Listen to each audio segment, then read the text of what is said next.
ప్రార్థన. దయగల దేవ, కృపగల మా తండ్రి, వాక్య ధ్యానంలో నీ కృప మాకిచ్చి ఇప్పుడు నీవే మా అందరితో మాట్లాడమని యేసు నామమున వేడుకొనుచున్నాము తండ్రి. ఆమె దేవుని యందు ప్రియమైన వారలారా, ప్రభు అయిన యేసు నామమున మీకు శుభములు తెలియజేయుచున్నాను.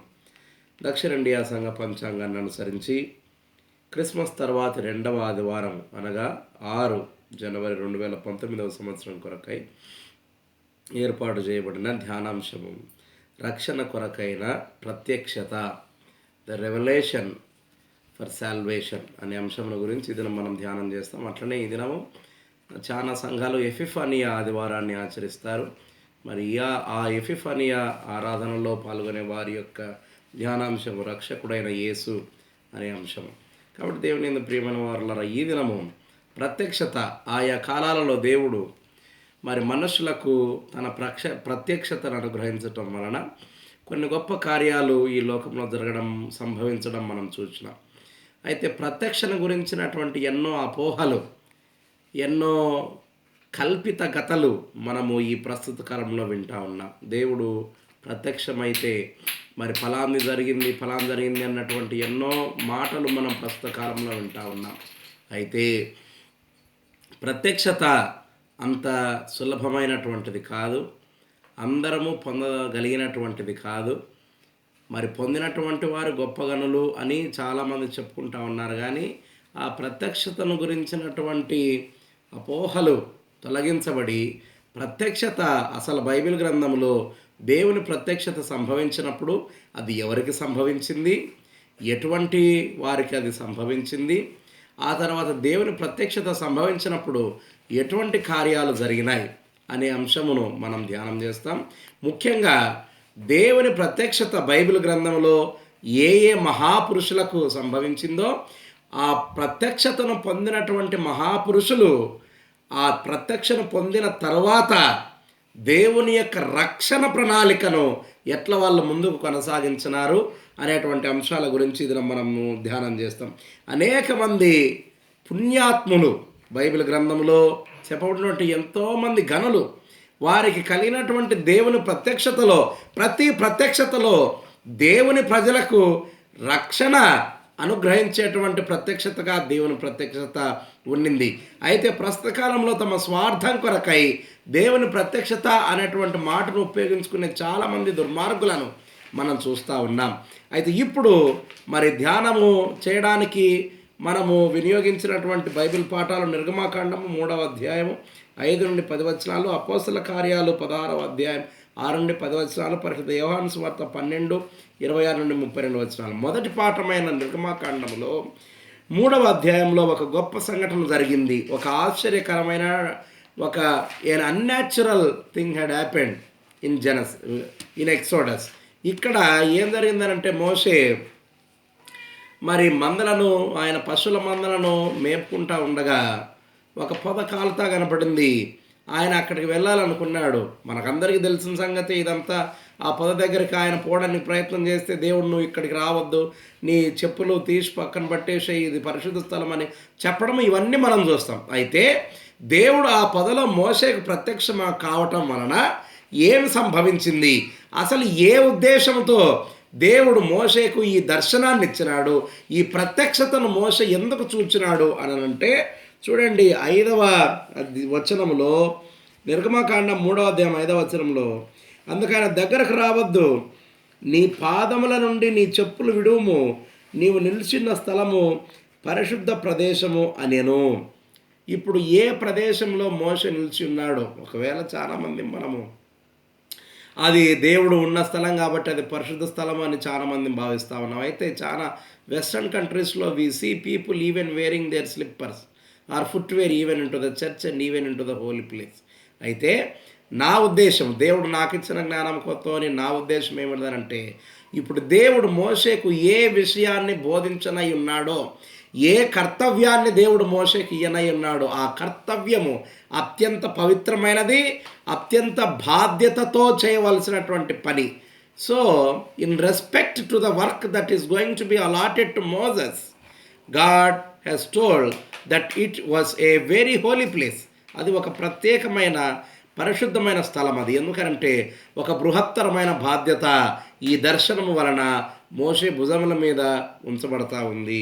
చూడండి 6వ వచనములో, మరియు ఆయన, నేను నీ తండ్రి దేవుడను, అబ్రహాము దేవుడను, ఇస్సాకు దేవుడను, యాకోబు దేవుడను అని చెప్పగా మోషే తన ముఖమును కప్పుకొని దేవుని వైపు చూడవరచెను.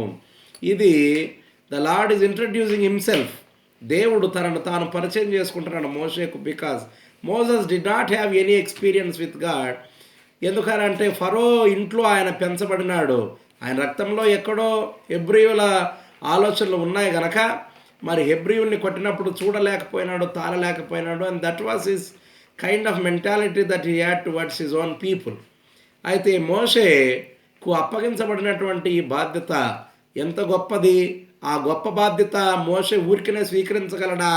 అసలు అక్కడ పొదలో కనపడేది ఎవరో, అది నిజంగా దేవదర్శనమో కాదో అన్న అనుమానాలన్నిటిని నివృత్తి చేయటం కోసమని దేవుడు తను తాను పరిచయం చేసుకుంటున్నాడు మోషేకు. ఏమనంటే, నాయనా, నేను నీ తండ్రి దేవుడను, నేను అబ్రహాము, ఇస్సాకు, యాకోబుల దేవుడను అని తనను తాను పరిచయం చేసుకోవటం వలన మోషే ఇదేదో కల్పితము, ఇది నేను పాటించని అవసరం లేదు అన్న ఆలోచనలలో కాక, ఇది దేవుని పని, నేను ఇది తప్పక చెయ్యాలా అన్నటువంటి దృఢ సంకల్పాన్ని మోషేలో పెంపొందించడానికని దేవుడు ఈ పరిచయాన్ని, to introduce himself, it is really a great thing for God to introduce himself to Moses.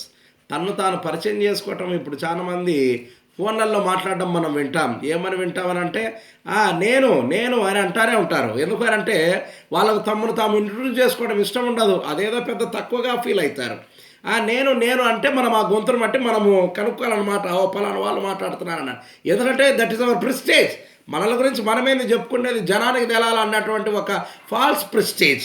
అయితే దేవుడు, he is God who has created the entire earth, ప్రపంచమును, భూమిని, అందరి సమస్తముని సృజించిన గొప్ప దేవుడు ఇప్పుడు మోషేకు, చిన్నవాడైన మోషేకు, యవనస్తుడైన మోషేకు తాను పరిచయం చేసుకుంటున్నాను. నాయన, నేను నీ తండ్రి దేవుడను, అబ్రహాము, ఇస్సాకు, యాకోబుల దేవుడు నన్ను పరిచయం చేసుకొని, ఇప్పుడు మోషే దేవునికి దేవుడు మోషేకు ఏ బాధ్యతను అప్పగించనై ఉన్నాడో ఆ బాధ్యతను గురించి తాను ఎంత మదన పడుతున్నాడో ఆ సంగతి మోషేకు తెలపటం కోసమని ముందు ఆ ఏ బాధ్యతను అప్పగించనై ఉన్నాడో ఆ బాధ్యతలోని దుఃఖాన్ని, కష్టాన్ని, ఏ ప్రజల గురించి బాధ్యతనియనై ఉన్నాడో ఆ ప్రజలు అనుభవించుచున్న వేదనను గురించి మొదట మోషే తెలుసుకోవాలన్న ఉద్దేశంతో మోషేతో ఈ మాట చెప్తున్నాడు దేవుడు. ఏమనంటే 7వ వచనంలో, మరియు యెహోవా ఇట్లా, నేను ఐగుప్తులోనున్న నా ప్రజల బాధను నిశ్చయముగా చూచితిని, పన్లలో తమ్ము కష్టపెట్టు వారిని బట్టి వారు పెట్టిన మొరను వింటిని, వారి దుఃఖములు నాకు తెలిసే ఉన్నవి. ఇది దేవుడు to awaken the mind of Moses, మోషే యొక్క ఆలోచనలకు పదును పెట్టడం కోసమని దేవుడు ఏ ప్రజలను గురించి మోషేకు చెప్పనై ఉన్నాడో ఆ ప్రజల పట్ల దయగలవాడై మోషే వ్యవహరించడం కోసమని దేవుడు ఈ పనిని అప్పగించినప్పుడు దాంట్లో నుండి వెనక్కిపోకుండా తప్పక ఆ పని చేయటానికి ఆసక్తి కలగాలన్న ఉద్దేశంతో ఆ ప్రజల యొక్క బాధ, ఏ ప్రజల గురించి మోషే ఇప్పుడు బాధ్యత తీసుకునవలసిందో ఆ ప్రజలు అనుభవించచ్చు ఉన్న బాధను దేవుడు మోషేకి ఎక్స్ప్లెయిన్ చేస్తున్నాడు. ఏమన్నారంటే, నాయనా, నా ప్రజలు పెట్టిన మొర నేను వింటిని అని అంటున్నాడు. చూడండి, ఐగుప్తులో నా ప్రజల బాధ నేను నిశ్చయముగా చూచితిని, పనులలో తమ్మును కష్టపెట్టు వారిని బట్టి వారు పెట్టిన మొర నేను వింటిని, వారి దుఃఖము నాకు తెలుస్తూ ఉంది, వారి కష్టము, వారి దుఃఖము ఇదంతా దేవుడు చూస్తూ ఉన్నాడు. ఆ దుఃఖాన్నే, ఆ ప్రజల యొక్క దుఃఖాన్నే దేవుడు మోషేకు తెలుపుతా ఉన్నాడు. మనం కూడా చాలాసార్లు ఎవరినన్నా మనము ఇబ్బందులు ఉన్నప్పుడు డబ్బులు అడగడానికి పోతాం. డబ్బులు అడగడానికి పోయినప్పుడు నేరుగా మనం డబ్బులు అడగము. ముందేం చెప్తాము అని అంటే, ఇదిగో నేను ఈ కష్టంలో ఉన్నానండి, నేను చాలా ఇబ్బందులో ఉన్నాను, ఇదిగో నేను ఇంత తిండి కూడా నోచుకోలేకపోతా ఉన్నాను, పిల్లలకు ఫీజు కట్టలేకపోతా ఉన్నాను, పిల్లలు బయటకు ఈ పరిస్థితి అంతా చెప్తే వినేవాని యొక్క మనసు కొంచెం కరుగుతుంది. ఆ కరిగిన తర్వాత నీ అవసరతాన్ని చెప్తావు. కాబట్టి ఈ కష్టమంతా నేను కొంచెం పక్కకు తీసుకేసుకోవడానికి మీరు నాకు కొంచెం డబ్బు సాయం చేస్తే నేను మీకు మరలా అది రీపే చేస్తాను అని ఇట్లా ముందు నీ కష్టాన్ని చెప్పి తర్వాత నీ అవసరతను చెప్తావు. The same thing is happening here. దేవుడు తన ప్రజల పట్ల మోషే ముందు కనికరపడాలనని, ఈ బాధ్యతను నేను చెయ్యను అనకుండా తప్పక చేయాలన్న ఉద్దేశంతో దేవుడు మోషేకు ముందు ఈ ఇశ్రాయేళ్ల పరిస్థితిని అంతటిని ఎక్స్ప్లెయిన్ చేసి, నాయన వారు బాధపడుతున్నారు, వారు కష్టపడుతున్నారు, వారిని అక్కడున్న ఐగుప్తీయులు కష్టపెడుతున్నారు, ఆ కష్టపెట్టే వారిని గురించి ఎంతో బాధతో వాళ్ళు నాకు మొరపెడతా ఉన్నారు. ఆ మొర నేను విన్నాను, వాళ్ళ దుఃఖాన్ని నేను చూచినాను, వాళ్ళ కష్టాన్ని నేను చూచినాను, వారి మొర నా చెవి తాకింది అని వాళ్ళ కష్టాన్ని మొదట మోషేతో చెప్తున్నాడు. తర్వాత దేవుడు వారి పట్ల ఏం చెయ్యాలని దేవుడు అనుకుంటున్నాడో ఆ సంగతిని ఇప్పుడు మోషేకి ఎక్స్ప్లెయిన్ చేస్తున్నాడు. ఏం చేయాలనుకుంటున్నాడు కాబట్టి 8వ వచనంలో, కాబట్టి ఐగుప్తుల చేతుల్లో నుండి వారిని విడిపించుటకును ఆ దేశంలో నుండి విశాలమైన మంచి దేశములకు అనగా కనానీయులకు, హిత్తీయులకు, అమోరీయులకు, పెరిజ్జీయులకు, హివ్వీయులకు, యెబూసీయులకు నివాస స్థలమైన పాలు తేనెలు ప్రవహించే దేశమునకు వారిని నడిపించుటకు దిగి వచ్చి ఉన్నాను. Now God tells or reveals the purpose of his coming down. దేవుడు ఎందుకు ఆకాశం నుండి దిగి వచ్చి ఆ పొదలో నిలబడినాడో, ఆ కాలే అగ్నిలో నిలబడి మోషేకి ఎందుకు దర్శనం ఇచ్చినాడో ఆ ఉద్దేశాన్ని ఇప్పుడు మోషేకు రివీల్ చేస్తున్నాడు. You see, the revelation of God's appearance is a great cause of bringing salvation to the people of Israelites. ఇశ్రాయేలీలకు ఒక గొప్ప రక్షణను చేకూర్చడం కోసమని దేవుడు మోషేకు ప్రత్యక్షమవుతున్నాడు. దేవుడు నుండి పొందిన ఈ ప్రత్యక్షత, మోషే పొందిన ఈ ప్రత్యక్షతలో ఉన్న మూల భావం ఏమిటిదనంటే ఇశ్రాయేలు రక్షణ. అదే అంశం ఈ దినం మనం ధ్యానం చేస్తూ ఉన్నాం ప్రియమైనటువంటి వారులారా. యూసి, రక్షణ కొరకైన ప్రత్యక్షత, ఇశ్రాయేలీయులు ఇప్పుడు రక్షింపబడడం కొరకని మోషే ఈ ప్రత్యక్షతను, దేవుని ప్రత్యక్షతను పొందుతూ ఉన్నాడు. చూడండి, ఇక్కడ మీరు ఒకటి జ్ఞాపకం పెట్టుకోండి. మోషేకు దేవుని దర్శనం వచ్చినప్పుడు మోషే ఖాళీగా లేడు. మోషే was busy with his work. ఏం పని చేస్తున్నాడు ఆయన? తన మందలను మేపుకుంటా ఉన్నాడు. తన పనిలో తాను నిమగ్నుడై ఉండగా దేవుడు మోషేకు దర్శనమిచ్చి తన పని కొరకు పిలిచినాడు మోషేను. And Moses was happy to receive the call of God. సరే, నేను ఎన్నెన్నో ఆయన ఎక్స్క్యూజెస్ దేవునితో చెప్పినాడు కానీ, but yet he was ready to work for the lord. ఇది మోషేకు కలిగినటువంటి దర్శనములోని గొప్ప మర్మం. ఏమిటిదా మర్మం అనంటే ఇశ్రాయేలు రక్షణ. మోషేకు కలిగిన ఈ ప్రత్యక్షతలో, మోషేకు కలిగిన ఈ దర్శనములో దర్శనము వలన ఏం ప్రాప్తించిందనంటే ఇశ్రాయేలుకు రక్షణ ప్రాప్తి. అల్టిమేట్గా there is salvation in his revelation. చూసి, ప్రత్యక్షత వలన మోషే పొందిన ఈ ప్రత్యక్షత ఇశ్రాయేలుకు రక్షణ కారకమయ్యింది. ఆ తర్వాత పౌలుకు కూడా దర్శనం కలిగింది. ఏం దర్శనం అంటే అది ఆయన దమస్కుకు పోయేటప్పుడు ఆయనకు యేసు స్వామి ప్రత్యక్షమై మరి పరిచర్యకు పిలవటం కాదు. ఇక్కడ ఇంకొక పరిస్థితులలో, వేరే పరిణామాలలో పౌలుకు దర్శనం వచ్చింది. ఏమిటిదా దర్శనం అనంటే, యేసుకు దర్శనం మాసిదోనియాకు సువార్తను తన ద్వారా రక్షణనిచ్చింది. పౌలు ద్వారా మాసిదోనియాకు రక్షణ, సువార్త అనే రక్షణ మాసిదోనియా పట్టణానికి పౌలు వలన కలగవలనన్నది యేసు స్వామి యొక్క ఉద్దేశం. అందుకనే ఇక్కడ పౌలుకు దర్శనం ఇస్తున్నాడు. 16వ అధ్యాయం, అపోస్తలుల కార్యముల గ్రంథం 16వ అధ్యాయము 6వ వచనములో, ఆసియాలో వాక్యము చెప్పకూడదని పరిశుద్ధాత్మ వారిని ఆటంకపరచినందున వారు ఫ్రుగియా, గలతియా ప్రదేశముల ద్వారా వెళ్ళిరి. ఆసియా దగ్గరకు వచ్చి బితూనియకు వెళ్ళుటకు ప్రయత్నము చేసిరి గాని యేసు యొక్క ఆత్మ వారిని వెళ్ళనీయలేదు.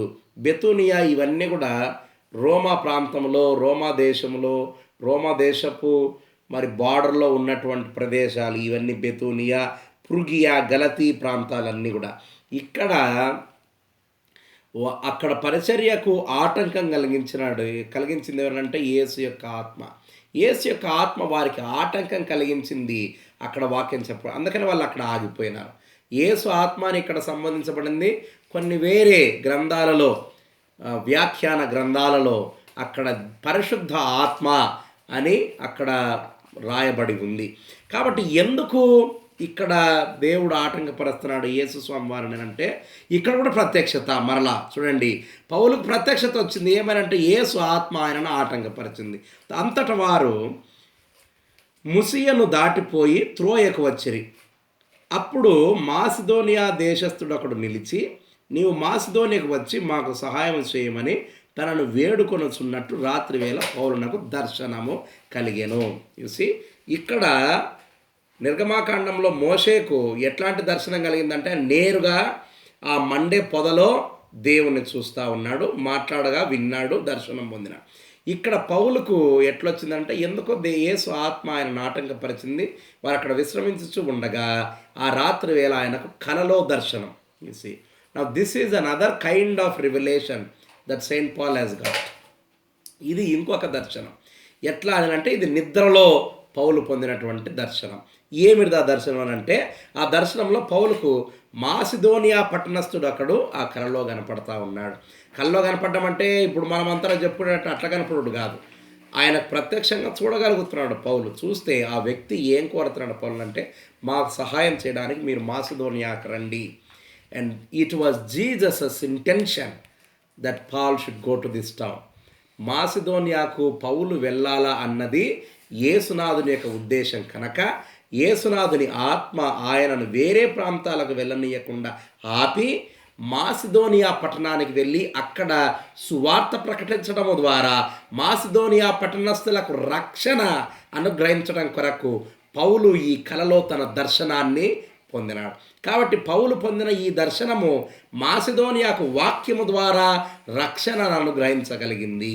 సో ఇక్కడ పౌలు పొందిన ఈ దర్శనము నిరర్ధకము కాదు.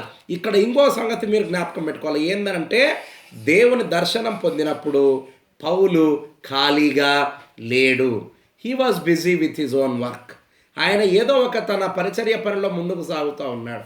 అక్కడ కూడా జ్ఞాపకం పెట్టుకోండి, మొదటిసారి పౌలుకు యేసుస్వామి దర్శనం ఇచ్చినప్పుడు దమస్కు మార్గంలో అప్పుడు కూడా ఖాళీగా లేడు పౌలు. అప్పుడు కూడా ఒక ముఖ్యమైన పని మీద పోతున్నాడు. ఏమిటిది ఆ ముఖ్యమైన పని అంటే, క్రైస్తవులం కాబట్టి మనం ఆయన చేసింది చెడ్డ పని అనుకోవచ్చు. అయితే ఇట్ వాస్ హిస్ జాబ్.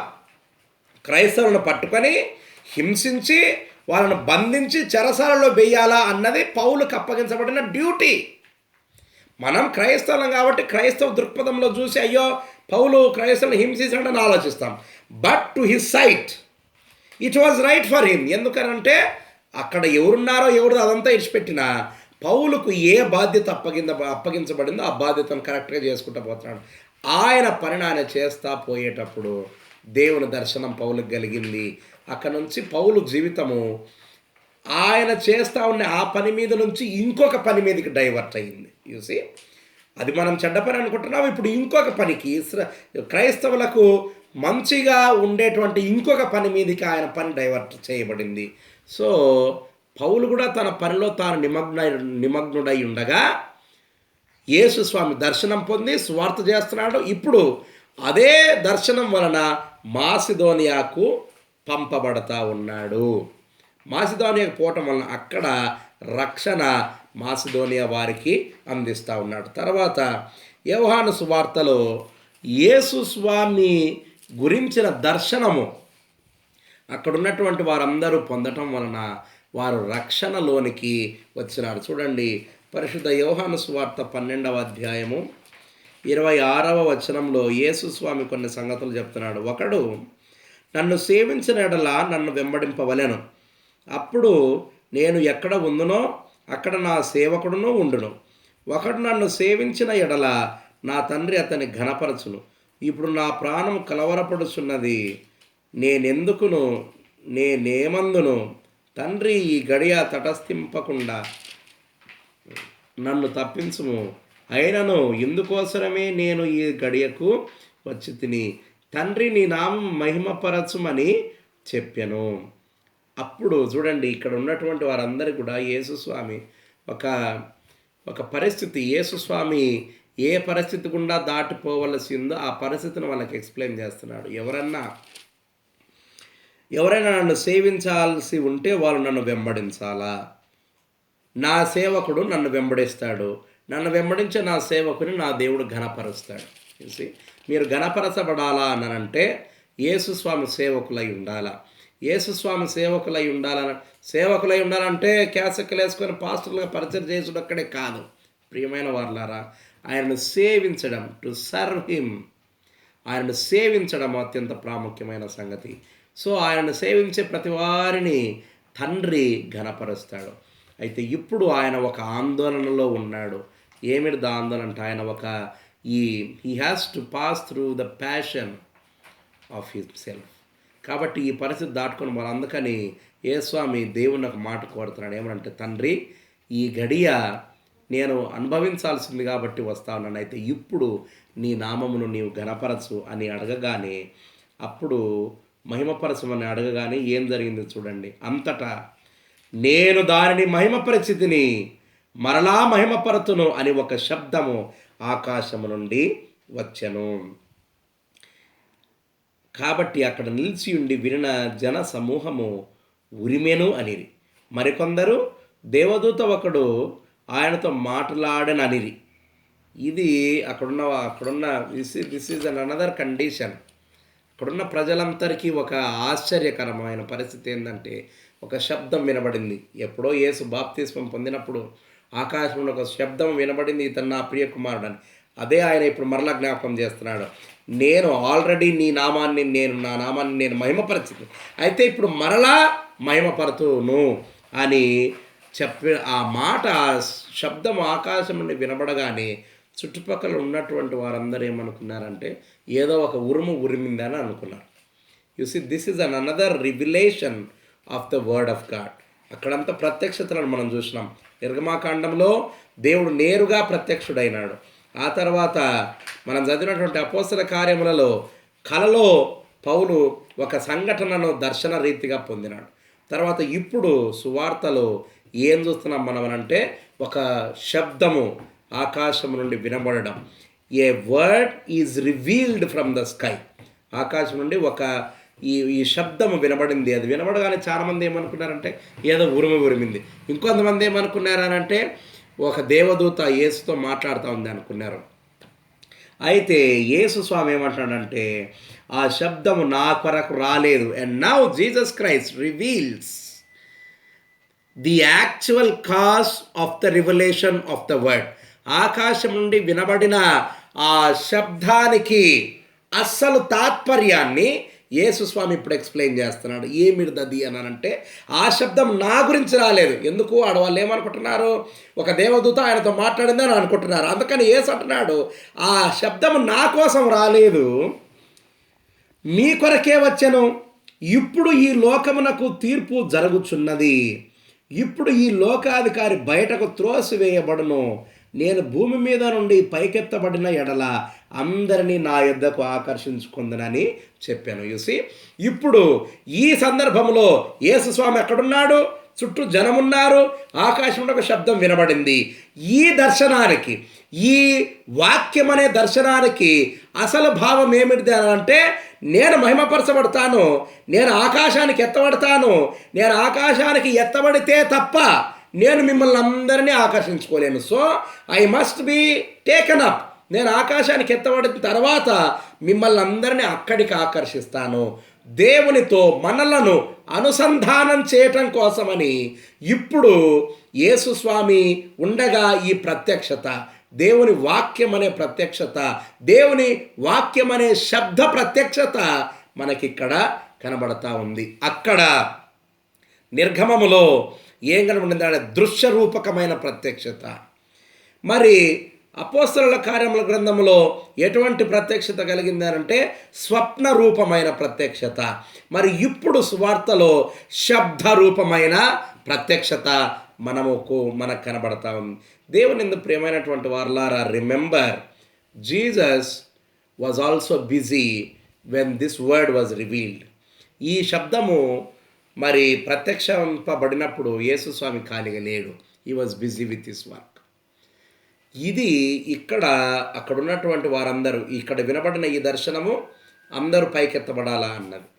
ప్రతి ప్రత్యక్షతలో గుర్తుపెట్టుకోండి ప్రియమైన వారలారా, విని మీ అందరికీ నేను చెప్తున్నాను, ప్రతి ప్రత్యక్షతలో దేవుని రక్షణ దాగి ఉంది.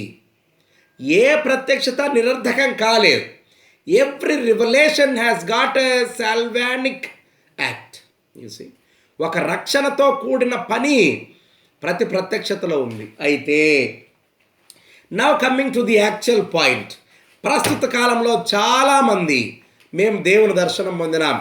ఎంత దౌర్భాగ్యానికి దిగజారిపోయినారనంటే, కొంతమంది ఇదిగో నేను డిసెంబర్ నెల 22వ తారీఖు 2017 సంవత్సరము మధ్యరాత్రి 2:30 నాకు దేవుడు దర్శనం ఇచ్చినాడు. What are you thinking about our selves? ఏమనుకుంటున్నాము అసలు మన గురించి? మనం ఎవడేది చెప్తే అది వినేస్తున్నాము.